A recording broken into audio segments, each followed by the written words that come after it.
Shalom dan puji Tuhan saudara atas kebaikan Tuhan pada setiap kita, sehingga pagi ini kita masih boleh bersama-sama mendengarkan renungan pagi yang bertajuk Lakukanlah secara praktikal. Untuk memulai saudara, mari kita tunduk kepala dan kita berdoa. Terima kasih Tuhan karena kebaikan-Mu bersama dengan kami sementara kami mendengarkan firman Tuhan dari renungan pada pagi. Dalam nama Yesus kami berdoa. Saudara, pagi ini sedikit kelainan yang kita buat dalam renungan pagi karena ada yang request, Pastor bolehkah renungan pagi itu nampak muka?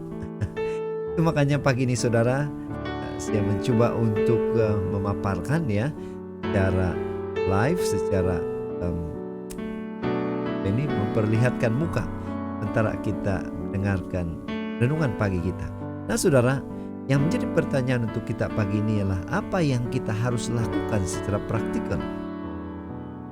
Ayat inti kita di dalam Kisah Para Rasul 16 ayat 3 mengatakan, dan Paulus mahu supaya dia menyertainya di dalam perjalanan.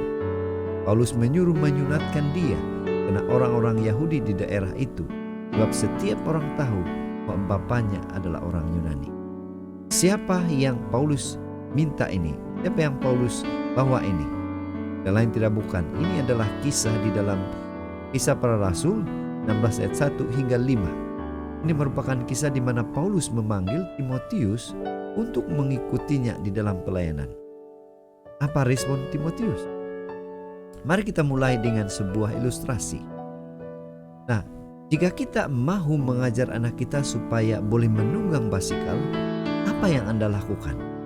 Apakah Anda atau saudara, apakah kita memintanya mencatat banyak teori tentang menunggang basikal?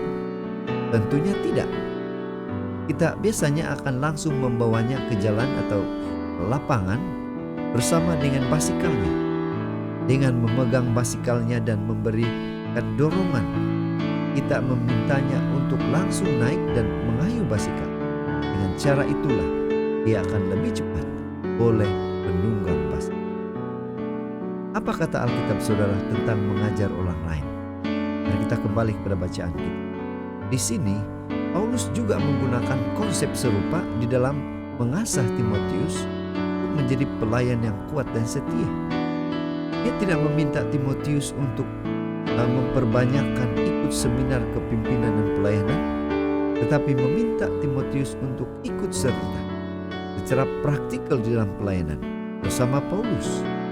Timotius belajar dan dilatih dengan cara melihat Paulus melayani sekaligus dilibatkan dalam pelayanan. Mau atau tidak mau, Timotius juga terikut atau merasakan penderitaan maupun sukacita pelayanan yang dialami Paulus. Kalau kita baca dalam 2 Timotius 3:10 hingga 11, kita boleh membaca ini. Dan melalui training itu, melalui praktikal yang dilakukan oleh Timotius, dia menjadi matang melalui latihan di lapangan. Nah, sekarang saudara, apa aplikasi renungan ini untuk semua kita? Apa yang kita boleh pelajari daripada tindakan Timotius ini? Mungkin Anda merasa terpanggil untuk melayani. Mungkin Anda merasa terpanggil untuk melakukan pelayanan. Namun Anda mungkin masih ragu dengan kemampuan Anda. Apa yang Anda boleh lakukan? Ambillah komitmen, terlibat langsung selama satu masa tertentu.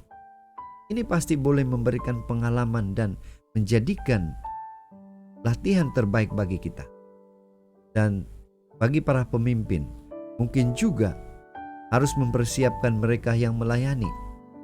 Namun, berapa jauh kita memberikan kesempatan untuk mengalami apa yang dipelajari? Apakah kita pernah menciptakan peluang untuk mempraktikkan setiap prinsip firman Tuhan yang diajarkan? Ingat, menjadi pelaku firman Tuhan jauh lebih penting daripada hanya sekadar tahu tentang firman Tuhan. Dan hal itu tidak terjadi di ruang kelas, melainkan di dalam lapangan kehidupan. Jadi saudara, pada pagi ini Mari kita ingatkan diri kita. Dan mari kita lakukan secara praktikal untuk turut serta di dalam pelayanan secara langsung dengan mengambil bahagian secara praktikal di lapangan pelayanan. Mungkin saja lapangan pelayanan kita di rumah, dalam gereja, di sekitar kita. Namun ambillah peluang untuk mempraktikkan pelayanan itu. Jadi inilah doa dan harapan kita. Dan mari kita terus berdoa. Dan mari kita menyerahkan kerinduan kita itu kepada Tuhan. Tuhan pasti akan memberikan kita kemampuan, kekuatan, semangat untuk serta dalam pelayanan secara langsung.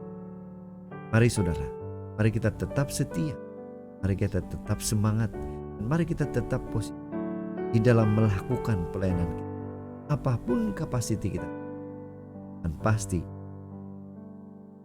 Tuhan, mari kita berdoa. Bapa Surgawi, terima kasih karena Tuhan menyertai semua kami, khususnya di dalam renungan pagi sebentar tadi. Biarlah ini menjadi bekalan kami, sementara kami nunggu kedatangan Tuhan kedua kali. Sementara kami bekerja hari ini, terima kasih karena Tuhan menyertai. Dalam nama Yesus berdoa.